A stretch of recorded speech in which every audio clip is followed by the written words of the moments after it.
Hello, everyone. Welcome back to season 2 of Books and Booze. We're coming in strong. I'm really excited. It was a nice month vacation, but I'm happy to be back into it. So I'm gonna throw to our resident book recommendation TikToker Dawn to introduce this week's author. Welcome back, everyone, for Books and Booze season 2. And today we have the great Holly Hamilton, or if you know her, is H.L. Hamilton. Holly, how are you? I'm good. It's so nice to be a part of the podcast. How are you guys doing? We are doing great. Good. We're super excited to have you for our first guest of season 2. So tell us a little bit about yourself. Where are you from? How long have you been writing? How many animals you have, and what are their names? Okay, so my name is Holly, or H.L. Hamilton. I'm from London, Ontario, Canada. I always say it's the crummy London, not the fun London. I'm originally from a small town of about 400 people, and there's roughly that many people in my apartment building. So it was really a culture shock when I moved here for work. So that was a little scary. As far as I guess it was writing first. So I wrote my first book of Curses and Contempt. I started it November 4th, my birthday, in 2021. I finished it in 2022 in the beginning. Nice. It was one ADHD hyperfixation. I literally didn't in between clients at work, I usually have about 15 minutes, and I was writing in those 15 minutes. You know, a client would come in and I'm like, how dare you show up? Like, you're priority right now. And you know what? My clients are actually pretty good about it. I give them all the praise in the world for that, for putting up with me. As far as my animals go, I have 2 rescues. Ellie, we got in April of 2020 when everything kind of shut down. She is the best girl. She's a husky border collie and named after Ellie in The Last of Us. Then we have Cinders. He's my baby. He was also a shelter cat, and I like to say he chose me. We had just lost my family cat not long before, and it was pretty heartbreaking. But the house didn't feel right without a cat. It just didn't. So I went to the shelter and I said, I'm looking for someone between 5 and 7 months. Show me what you got. So they took me to the kitten room, which is basically just joy. I sat down and they took a nap in my lap, and I'm like, well, I guess you chose me. I guess I'm coming home with you. Or I guess you're coming home with me, rather. I have 3 cats, so I know I love cats. They're my faves. Amazing. And if you saw my stuff last year, I'm not doing it this year because, finances. I was part boarding one of my best friend's horses, and I am a hunter jumper. So I participate. I think our last show was the 2'3" hunters at our local area. And he's a off the track thoroughbred, and he's a total sweetheart. I'm coming over to your house. I want to see this. So yeah, that's the animal stuff. That's fantastic. That's awesome. Do you want to talk about a little bit what you're going to be reading for us today? So, if we need any context or anything like that. It might be helpful. So in this point, I'm very much the person from Mean Girls where she goes to say great or cool, and it turns out gruel. So you're going to hear me do that a lot. I do it all the time. So in this portion, they have just kind of finished dinner, they being Locke and Lark. Lark being the main character. It's a single POV. She very much hates Locke at this point. I kind of talk about it being a lovers to enemies to lovers kind of situation, and this is after the lovers and after the enemies part. So there is a great betrayal that goes on, and Lark is still reeling from this betrayal and has sworn her revenge, is very angry, and rightfully so. So this is now where they realize, they have to work together to some degree. She needs him to a point, but she doesn't think she's going to need him forever. So she's kind of pissed off at the moment. Awesome. Okay, all right. awesome. And the drink words are tonight. I have them right here. The drink words are heart, heartbeat, eyes, and knife. Don't forget kill. Kill's another one. Oh, and kill. I wasn't Sorry. sure if that was okay or not. Oh yeah, it's fine. You didn't write kill. That's why it's not there, John. I thought I did. No, you didn't. But now it's there. Okay, So kill. my bad. I got a tall boy for this one, ladies. So I got Ooh, two I'm going. that excited. information what you will. I have Is Abby rum. twinning today? Yes, Oh my gosh, go us! One I'm of us always didn't even matching with know. someone. Always. We had the same drinks yesterday. Yeah, we What? did. I've actually never had one of these before. I saw it at the liquor store today, and I'm like, that seems like right up my alley. So Well, I got both. I got the Smirnoff one and the Mike's because I didn't know they're both orange and cream or creamsicle. So I'm gonna test each and tell you which one's the I was best. gonna say I'm gonna have a review on those. All right. Yay. Well, I'm going to mute myself so you don't hear me Same. slurping while you read. You just start whenever you're ready and just let us know when you're all done. All right, so we're gonna kind of jump right in here, okay? Do you remember the blood rates? He asked me suddenly, bringing me right out of whatever trance I'd been in. I nodded, unsure of whatever changes in energy between us. A shiver dusted its icy fingers down my spine, remembering what I'd heard that day I'd met Locke. The wet, snapping bone sound, the clicking. I remembered that I'd hear them scream in the night from all the way out in the deep wild. Why? I know you're thinking of an opportunity to escape. I did my best to keep my face composed, to not betray the fact that he was absolutely right, and he didn't seem fooled. You should know what you'll face if you attempt to. Even if you got past the misdirection wards, you'll have the sea at one border, the mountains to the air court on another. All across the southern border is the dead forest. It's a nesting ground for the blood race. They inhabit the forest, as do many of the souls who tried to cross it without our permission. Leaving would be a suicide mission, Lark. Why are you telling me this? Because I have no desire to fish your corpse out of the forest, he said dryly. Just stay here a small while, do what you're supposed to do, and you can go if you want. Do a swear spell then, I said. Promise me that right now. Without any hesitation, he softly spoke the words, tingle of magic surging in the small space between us. I promise and swear on Aspen, my second in command, that you, Lark, may leave of your own volition once you have done the things that you were supposed to do. This I swear until my lady release me or under pain of death. I felt the magic snap into place like an elastic on my skin, making me jump. I gaped up at him, not knowing what to say. He actually did it. My mouth hung open a beat, genuinely shocked. He glowered at me. We stared at each other a long moment, my heart pounding for a reason I couldn't quite identify. Is that all you require? His eyes were intensely cold and hard. Even his face seemed sculpted from stone, a perfect face of indifference.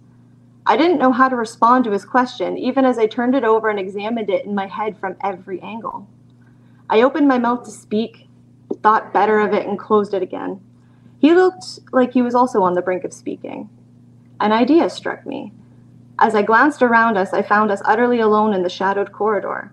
Without taking my eyes from his, I leaned down, grasped the handle of my knife with my boot, or from my boot. I pulled it to his throat before I had a second to examine this half-baked plan any further. All residual humor from his face had disappeared. Any residual warmth vanished. He regarded me calmly as I dug the knife's edge into his skin, not enough to break it, but enough that he felt it.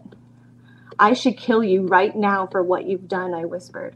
I poured every ounce of hatred that I felt for him into my glare in an attempt to hide my pounding heart away in my chest, so loud I was certain his zodiac hearing could pick it up anyway. I didn't know what I was doing. My chest heaved as I dragged air in and out of my lungs, every breath feeling heavier than the last. His eyebrow twitched. His hand came up to clasp mine, his much larger hand enveloping mine. His calloused hands were gentle, but he could easily disarm me, I realized, my body tensing for a fight. I snarled at him. So do it, he murmured, pulling my hand closer and nicking his skin. A tiny drop of ruby blood welled and dripped down his neck. I gasped as he exposed more of his neck to me. My heart beat unsteadily in my chest in response. Go ahead, his voice rang out, calling my bluff. There was no taunt in his voice, even if there was just a speck in his eyes for a moment. My hand shook. There was too much adrenaline surging through my system, my nerves thrumming in my body, making me feel twitchy. Kill him, I thought. I willed my hand to move slice to end his life the way that he had betrayed me. In my mind, I saw the scene again. And in that moment, I felt something change within me. The red-hot rage that had been simmering and churning within me since I awoke here had just boiled over, and I saw red. My hand twitched. There was a sharp intake of breath that made my insides twitch. A heartbeat went by. I didn't move. Another heartbeat, and another. The only sounds were our ragged breaths. My vision began to clear, and I saw the shallow incision line I'd made. My stomach revolted, and a reaction I didn't know and didn't want to explain. The dread that had slowly been filling me had finally come to a head.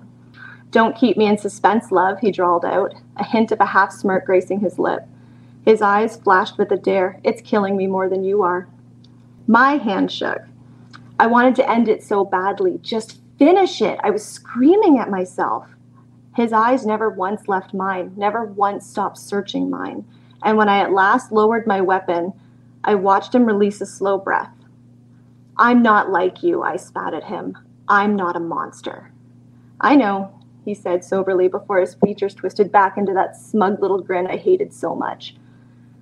"Though if you're trying to tell me you're into a little knife play, I won't hold it against you." He trailed off, his gaze slipping to that knife still clutched in my still shaking hand. He leaned in close, his mouth next to my ear. Every fiber of my being stood on end at high alert of his proximity, or at his proximity. I glared at him, stubbornly refusing to yield even an inch to him. "Unless you want me to," he finished in that low drawl of his breath on my ear. He even had the gall to wink at me as he pulled away. I huffed my disgust and turned away and moved to my rooms. A warm hand clasped my wrist and spun me back around to face Locke's chilling gaze. "If you pull that knife on me again, Lark, you'd better be sure, and you had better follow through." "Is that a threat?" I hissed between clenched teeth. He yielded nothing as his eyes barreled into mine, his face only a breath away. This coming from the one who just held a knife to my throat without any provocation, that's rich. "Fuck you. As I've said already, you're more than welcome to," he said in that husky voice of his, that sardonic smirk taunting and infuriating as ever. I wrenched my hand from his, and this time he offered no resistance as I shouldered the door open and slammed it in his face. I leaned against the door, fighting off the feeling of breathlessness. In that moment, I realized it wasn't just my hatred for him seething through me. It was hatred for myself. I had come this close to revenge, and I had failed. I couldn't do it. I heard his fading footsteps down the hall, open his door, and I was just now realizing that his rooms were so close to mine. I settled into my usual routine after locking my door. And then I didn't move for a long time. My heartbeat continued to thunder in my chest, refusing to slow. What had I nearly done? I looked down at the dagger still in my hand. My mind was both numb and racing simultaneously. I dropped it, flinching at the clattering sound, breaking the thick silence. I'd nearly killed Prince Cancer, and he'd nearly let me. Why? Just to prove to me that he didn't think I could do it? He was right. And that's it. Yay! That was so good. The pacing is really well done. Like, And you can like, feel the tension build up. It's not like too long that it's boring or too short that like it doesn't build. So the pacing and is I like really the well done. descriptions, like they were like you can actually like picture it in your head, and it wasn't over descriptive. It was like the perfect. Thank you. That was actually one of my all-time favorite scenes that I ever wrote. So that's why I really wanted to share this one. I know it had the few spoilers I had to kind of glance over. I didn't try to make it too obvious, but that one was I didn't notice if there was any. Stop. There were a couple times I'm like, oh, what did I say I was going to say here? Oh, snap. No one's going to know us unless they already read your book, and then, well, they already know the spoilers. That's true. That's fair. Like I said, I can't wait for October. Like, I can't wait to share my brain baby with the world. It's really exciting. I'm excited for you. Thank you, darling. Yeah. So, like, how did you start writing? Like, have you always been a writer? Or was it a process? Like, you had to build up to it? I think I always wanted to be a writer. I didn't always think I could. Hell, I still can't believe I did it. When I was a 7 or so, I tried to write a Powerpuff Girls comic. My parents have it somewhere.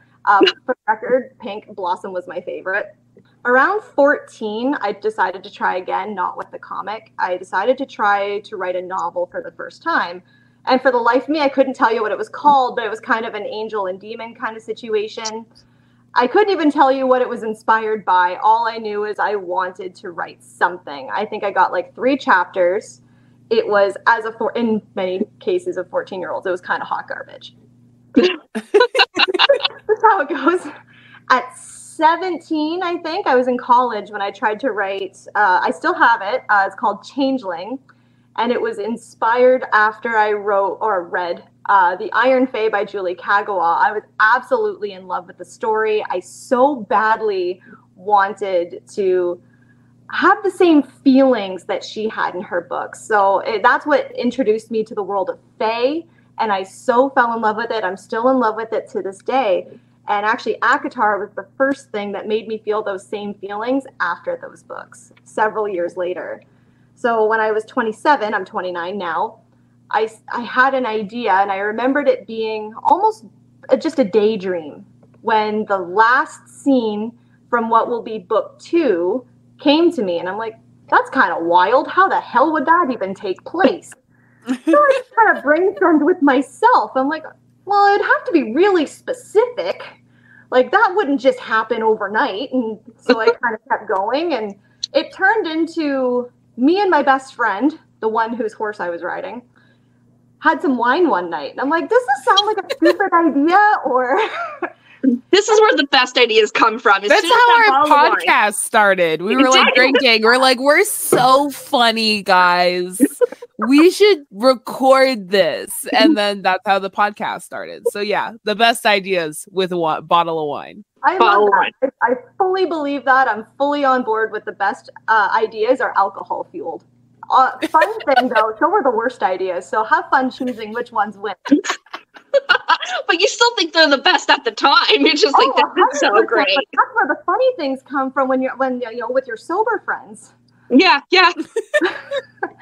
I've been both of those people. It's fun on one side of it, and sometimes it's fun on the other side of it, but not usually. Yeah. Not usually. And I wasn't sure if it was going to be kind of that thing when I kind of talked to her about. She told me that she thought it was a good story if it was going to have the emotion in it that I wanted to evoke. And that's where I put my own experiences into it, because I don't think that I can write something where, especially with big emotions, like I wanted to adequately convey, because if you weren't going to do the story with emotion, it wasn't going to be told right. So I looked inward and I brought my own experiences into it. And I think that's what makes LARC very relatable to a lot of people. I've had a lot of my ARC readers message me saying how much they've loved LARC, how much her experience, very much mimics hers. I had one person message me to tell me they're getting one of her quotes on their forearm as a tattoo. And I was like, me? That's amazing. That's like the biggest honor ever as like an author I can imagine. I love tattoos. Like, yeah. I got this, I don't know if you can see it, this tattoo for my book. Oh, that's so cute. That is beautiful. It's actually 1 year ago today. I got it on my Facebook message or memories. Wow. Oh, yay. That is amazing. So you've always just been writing, and then this story was just the one that like really took off. Yeah, I've always wanted to write. I've always tried. And I always say my writing has been built on a collection of failures, because I had to fail a lot before Curses and Contempt took off. And it wasn't perfect the first time. Oh my God, my first draft. I look at it today and I want to barf. I'm like, who wrote that? It sure as fuck wasn't me. That's amazing. Is there a special process for your writing? Like, do you have a technique? Do you have to sit down at a certain drink, like, to get you focused? Is there anything that makes it special during your writing? So actually, yes, I kind of love this question. So being ADHD, it's really hard to focus on something if it doesn't feel good. So sometimes when you're just not in the mood to write, but you've got to get going. I try to make being productive feel good. I sit in my favorite spot. I have my fuzzy blanket. I put the fire on. I have little candles. I try to make it fun and special and make it an event, and look at Pinterest for my character inspos, daydream about my characters, have my Spotify playlist for Curses and Contempt on the entire time, and just kind of feel the vibe of the scene that I'm trying to write. Normally I write sequentially, but every once in a while, if I have to try and get myself into the writing mood, I'll just write whatever the hell I want, even if it doesn't get used. I kind of use that as bonus scenes for my newsletter people for down the line anyway. That makes sense. Yeah, that's pretty cool. Just something to get the creative juices sometimes flowing. And that's easier said than done, but that's kind of how it works for me. It makes my brain do the thing. Yeah, lately I've been listening to music or checking out Pinterest, to try to get ideas for writing. So I totally understand that.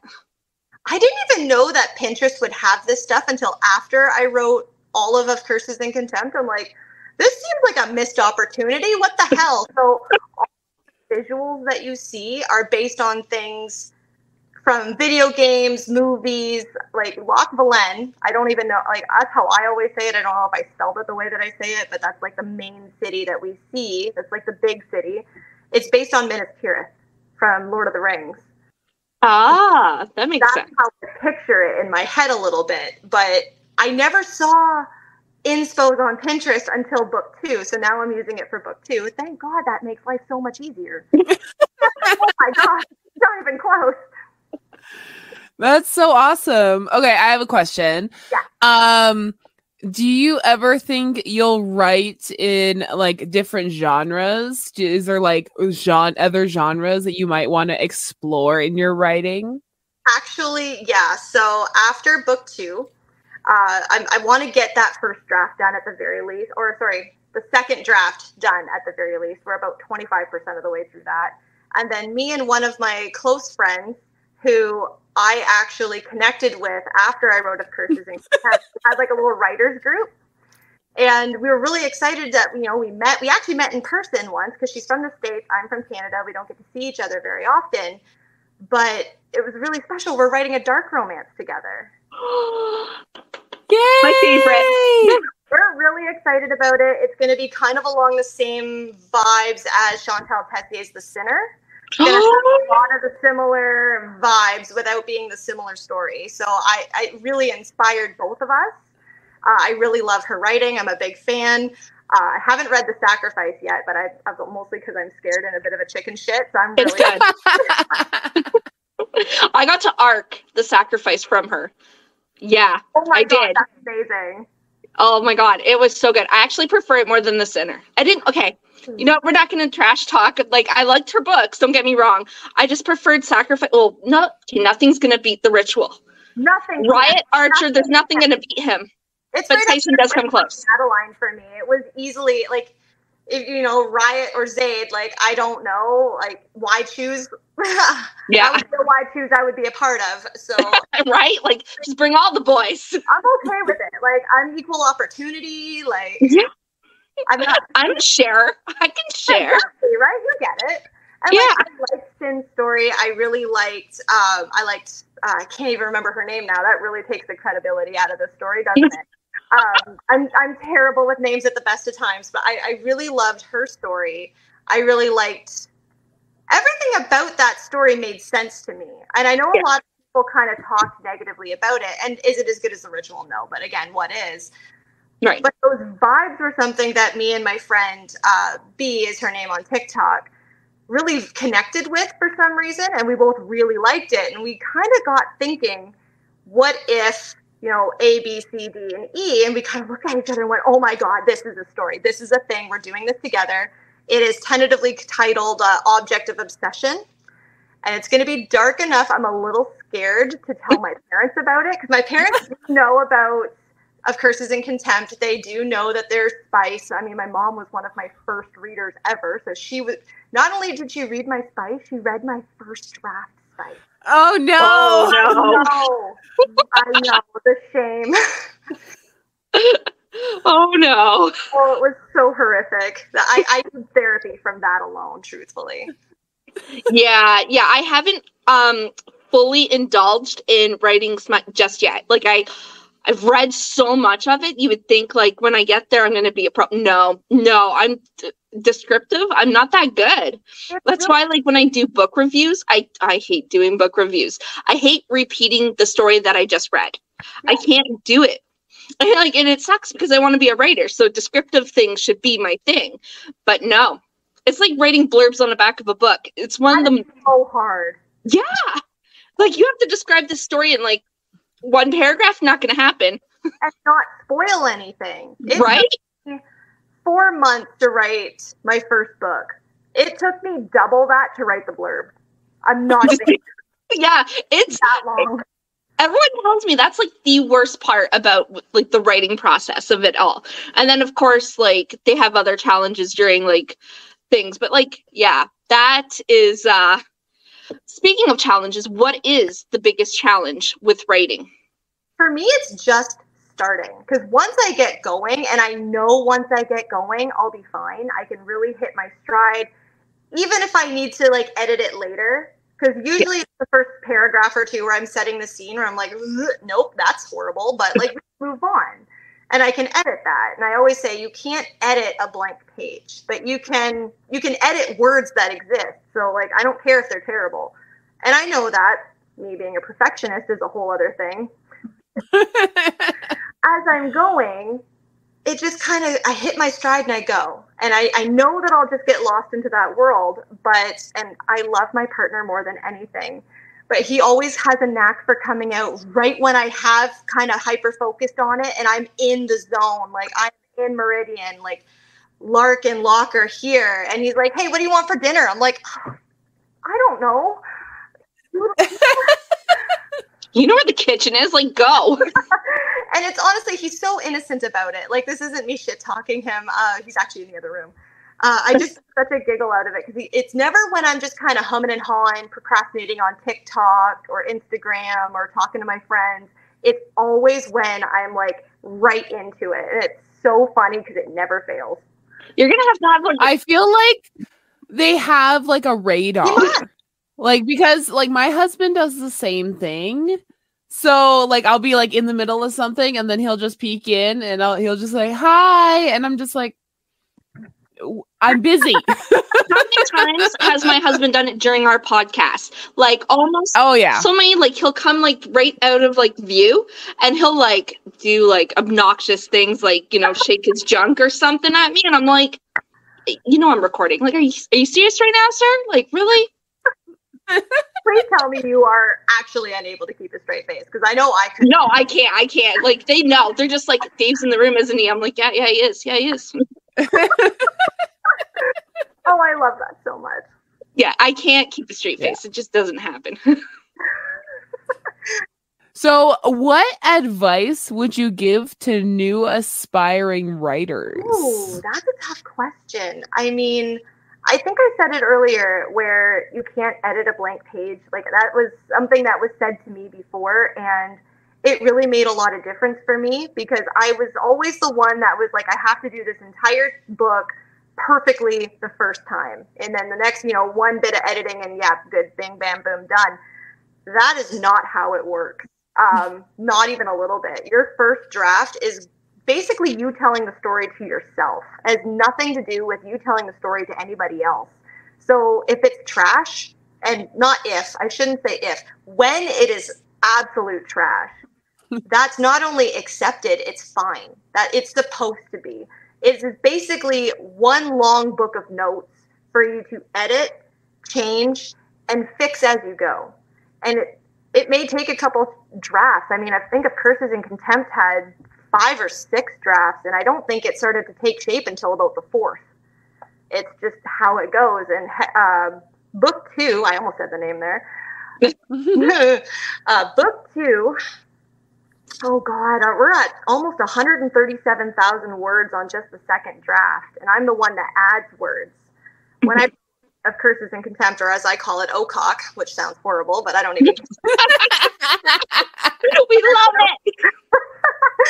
I call it that all the time. I can't help it. It's how it goes. You should hear the next acronym. It's going to be It's just as bad. So Ocock's last bit, or the first draft was like 100,000 words, and I finished at like 135. Book two's next one is, like I said, we're at like 137, and we're only a quarter of the way done to the second draft. Like, you can always change, always add, always take out, but get the first draft written, because you can do so much with a first draft. True. Speaking of which, Dawn, did you write today? Not today. Okay. I ask her every Books and Booze episode, and now that we're back to it, I'm always asking. I did get gotta quite be a on bit her done over ass. the summer, believe it or not. Like, and I didn't think I would, because I had it's summer, the kids are home, you know, like, but I bought myself a new wireless keyboard, and I was like, I got to get some done. So I actually did. I got a little bit more done. I plotted out another book, which is a dark romance, which, by the way, guess what inspired me? The Ritual. Heck yeah. That's out here inspiring everybody. Yes. I really hope Also, I'm right. Yeah. Also, I just recently read The God of Ruin by Rena Kent. How is it? It's been on my TBR for a bit. Well, it just came out, officially came out, the other day on the 31st, and I ate it up. Ate it right up. It was so good. It's better than, have you read any of the God of, the trilogy or the... I have not, and that's maybe why I got confused, because I'm like, I swear to God, that's the one that's been on my TBR for a bit. Maybe it's God of Malice. That's the first one. Okay, that must be what I'm thinking of. I've not read it. It's on my TBR list, and it's always in my Amazon cart. It's dark academia, dark romance, psychopaths, you know. Oh, so everything that I live and breathe for. Excellent. Yes. I love it. I'm on board. You've sold me. Yes. But the fourth was just as good. It just is almost better than the first. It was just, actually, I can't even tell which one's better. I have a question from a fellow Canadian who wants to write and finish her book. Was it hard to find editors in Canada or ARC readers or anything like that sort? Because I seem to see, I feel like the US has a wider network for that kind of thing. Editors, illustrators, all that. Was it hard to find Canadians, or did you actually scope out the US? Well, so kind of a loaded question, actually. So sorry. No, not at all. Not that kind of loaded. It's not bad. It's more like there's a lot there. So I'm a hybrid author. So the way I did it is I didn't know what to do when I had this finished manuscript. I'm like, what do I do with this? I have this thing. I made this. What do I do? And so after some Googling, I knew I wasn't going to go the traditional route, because I was like, no, we're not doing that. That's way too much effort, way too much emotional investment that I don't think will pan out. So I saw this. I had no idea how to do the indie route. I wasn't really on Book Talk yet. So I really didn't realize that indie was a great way to go. So, this hybrid thing seems like a great idea. And so far it has been. So they do everything in-house, and my publisher is American. So it's been kind of great, actually, because they kind of take care of everything for me. Their editor, the only thing that's been kind of crummy right now is the formatting. The formatting has been a little crummy, but we've kind of knocked that down, and we're moving ahead on that now. So it's getting fixed. It just took a little extra time. So okay. I had my cover designer. So I talked about this in a TikTok video. So they also have cover design. Yeah. I'm going to start by saying my cover designer that I didn't use was perfectly talented. She was great. Just square peg, round hole kind of situation. We weren't really vibing, weren't really on the same wavelength. And that's nobody's fault. It's just kind of what happened. So when I kind of went shopping on a weekend, and I found my cover artist, who I absolutely love. Her name is Gigi. And she's the one that, she came up with that whole cover in a weekend. So she did all of that for me. And I believe she's based overseas somewhere. I'm not entirely sure where, but we were on completely different time zones. I'd be going to bed, she's coming up. So I'd wake up to everything in my inbox. I'm like, well, that's just kind of convenient. That was kind of really great, actually. But as far as finding Canadian services, I didn't really get the opportunity this time. But I think I'm going to try for book two. I think I'm going to go fully indie for book two, just to kind of do it myself. I think I've made those network connections that I feel more comfortable with. And whatever I don't know, I now have friends that do. True. Nice. Well, now you're on a Canadian podcast, so you're marketing Canadianly. You know what? I love that. Like I said, being from London, Ontario, or now I'm in such a hub, and I've met a lot of other authors from London, even if not in person, on social media. I've had people go, "Oh my God, you're from London. I'm from London too." I'm like, "Oh, that's so cool. I love that." One of these days we're going to get coffee or something. That's the plan. But it's really exciting. I met Danielle Hill. She's from not too far up the way from me. And she was like, "Oh, I'm going to be in Flamborough for a book fair. Why don't you come up?" So I did. And I got to meet her. And I read her book. So it was really cool meeting an author who you read and had a relationship with on TikTok. And I'm like, "Oh my God, you're a real person." Like, that's really cool. That is amazing. That's awesome. Speaking of marketing, what do you do for marketing, especially, you know, when you're indie and stuff like that? Is there like a social media platform you prefer for marketing? So I'm gonna flat out say I suck at marketing. I have no idea what I'm doing. You're not the first author to say that. I am like with my head barely above water. I'm not gonna lie. So being 29 and technologically, I'm not good at technology. I am terrible. So nobody ever taught me TikTok. I love TikTok. I waste time on TikTok, but no one taught me how to do TikTok. So I feel like I'm that, you know, what do I do here, Sonny? Like, I don't know what I'm doing. But I do try. I kind of look and see what other people do. I do my best not to copy. It's not about that. I'm like, is it that font that I'm supposed to use? Is that what's making this go? No, obviously not, but I don't know what I'm doing. Between that and Instagram, I try to make sure that, you know, whatever I do on TikTok, I try to do at least half of that on Instagram. This whole hashtags and algorithm and all of it, I have no idea how to do it. One of my friends is a social media consultant. That's what she does. And she's given me some tips and tricks, which has helped. And actually, one of the things that, as much as it's been such a pain in the patella about, you know, being hybrid means that you have a longer wait time from the time you sign your contract to the time you drop your books. I don't have the say in when the book releases. That's them. But I've been building my bookish community on my TikTok literally since a year and a half now, really. It's been that long. And as such, I've gotten such a much better, I don't want to say better, but I've got a great community of people, and it's growing all the time. And I feel like I've got such genuine relationships with people, and they really are genuine from my perspective. And I think that really helps. Making those connections matters in marketing. At least that's my approach to it. And that way, I genuinely really love the people that I've gotten to talk to. And it's funny because I never talk to anybody first. I can avoid it. People just kind of adopt. That's amazing, the person I'm going to talk to, and I'm like, okay, emotional support extrovert. That's awesome, though. I mean, we're kind of like, we're great at marketing just because I love to brag. I'm very like, hey guys. But like, I mean, at least in podcasting, because I'm not an author here. I'm not on Book Talk. I'm just here.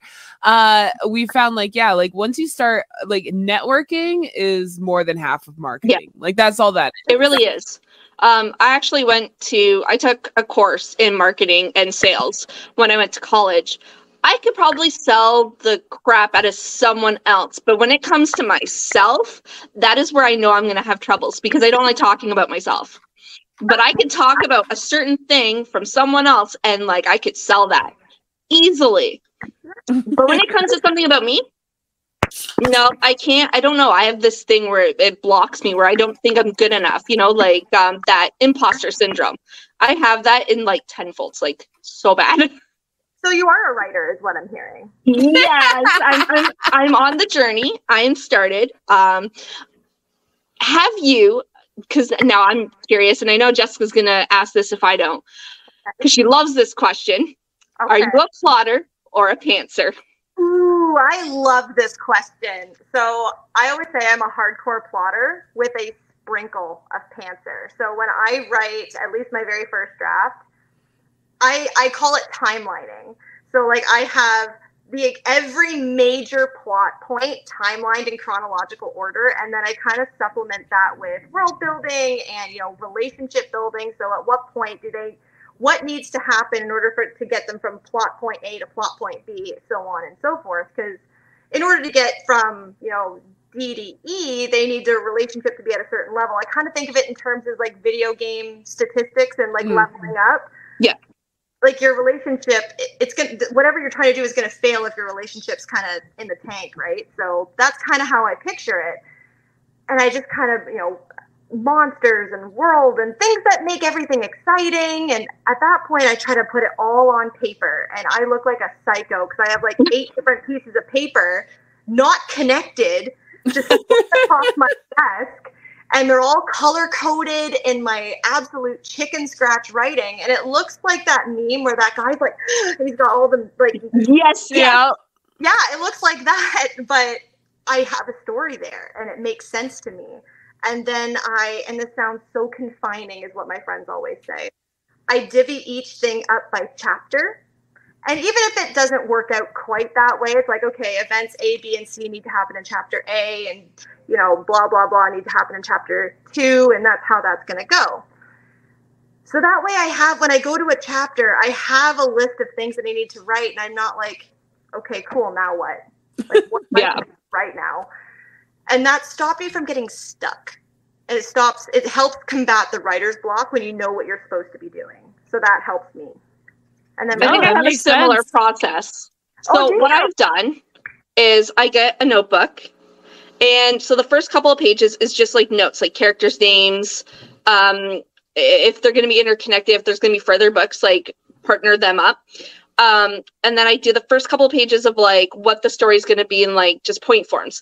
And then I'll do per chapter on what's going to happen on each chapter. Yes. Now that I've actually started writing it, things are changing, like, as I write, and, like, I'm adding chapters. I'm like, you know, I can't fit all of this in one chapter. I have to add additional chapter. And, like, so I kind of feel the same. I'm a little bit of both. Yes, and then things change, and you're like, well, thank you for that. I really don't know what you want me to do with this new thing. Yeah, I'm like, why did I decide to add this now? I don't know, but I'm gonna. I know and sometimes your characters just surprise you, right? And like I have a side character that everybody really, really loves, and it kind of makes me laugh because I had no idea that people were going to take to this character so much. And I'm writing a little bit about book 2, no spoilers, I promise. It's just a silly little thing. It was a comedic relief scene, and apparently asked them to slut.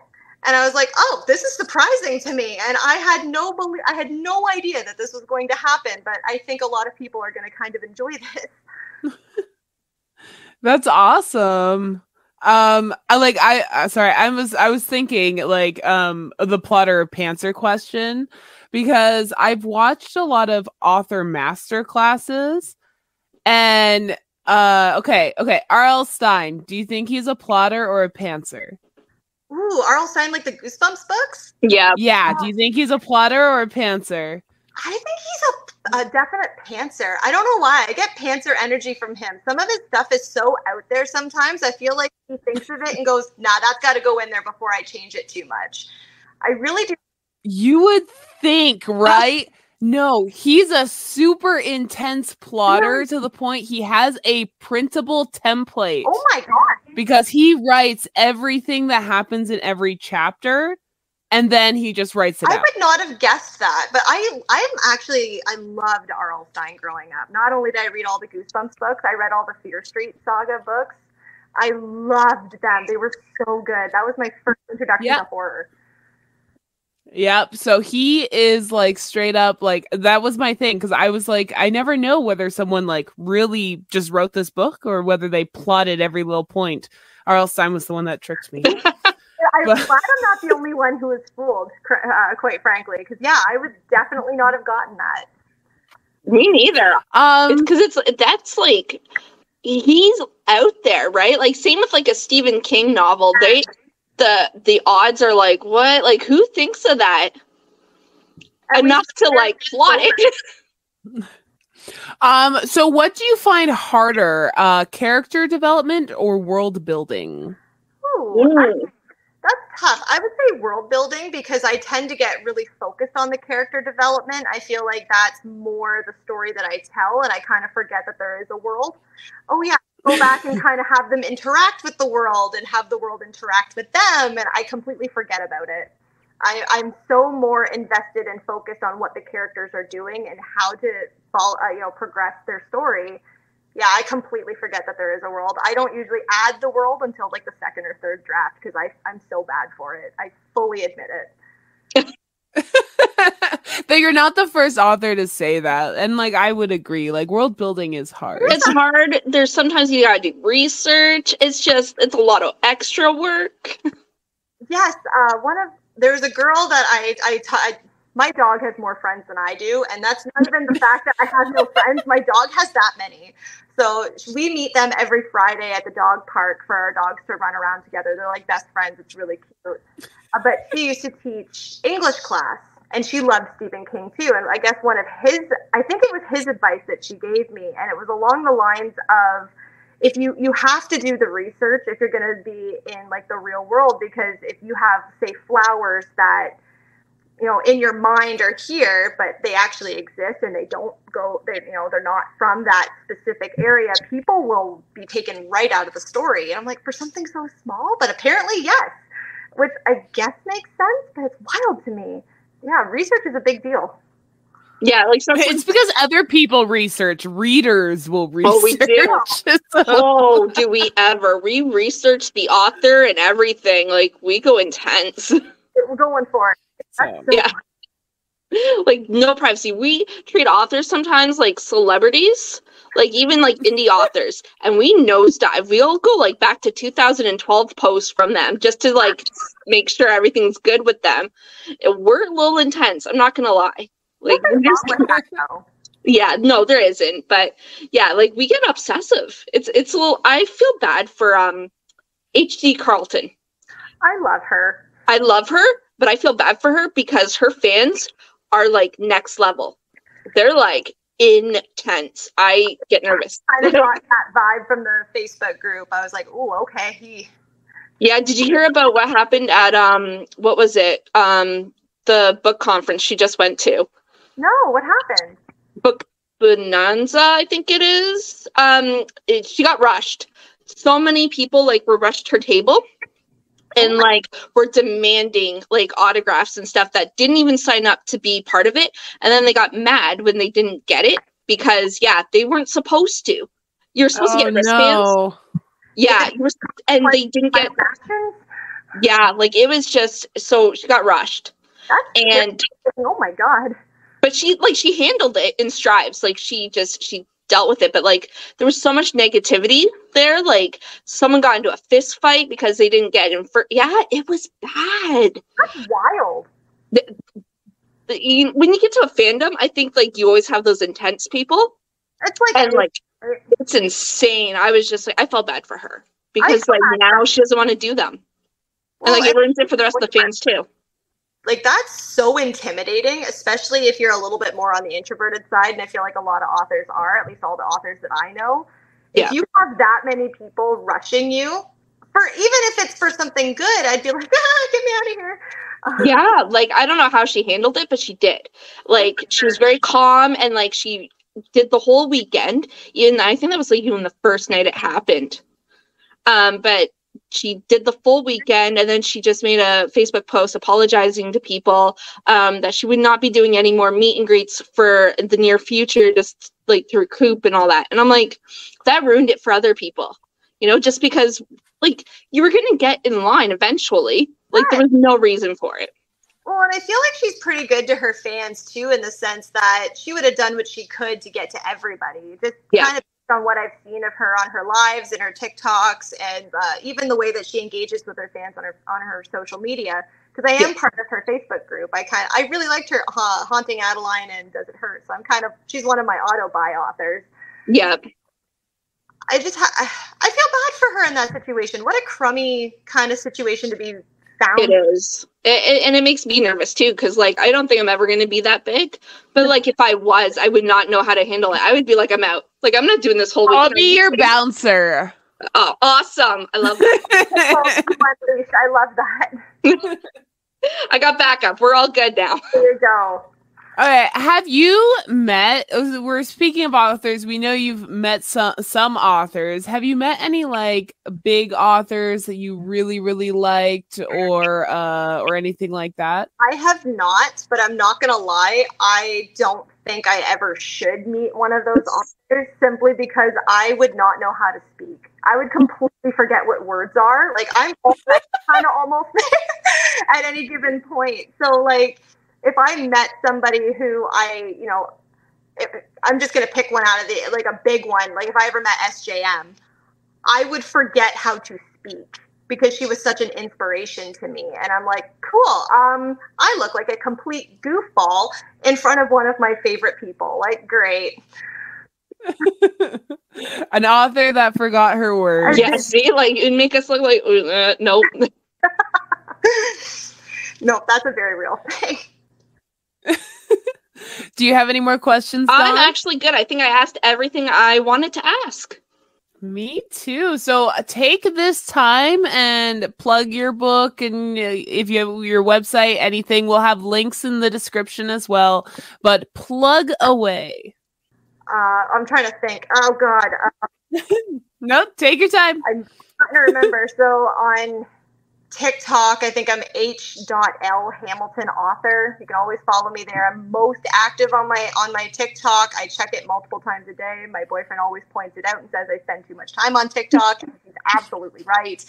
I think I have a Facebook group, and it's just H.L. Hamilton. It's where my readers can go to talk about the book if they want to. It's a closed group. And then my Instagram, I think, is also H.L.Hamilton. I'm always there. Mostly for the group chats, but I also respond to people. My DMs are always open. If anybody ever has any questions or would like to chat, I'm pretty easygoing. I don't gatekeep anything. Yeah. That's all of my socials that I can actually keep track of.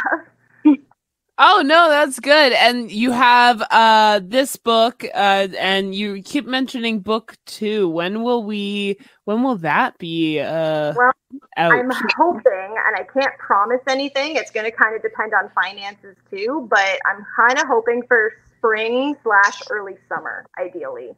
It may get pushed back from that. It's going to depend on editing. It's going to depend on all that stuff, but I'm really pushing for that right now. Amazing. So people have time from now till then to read the first book.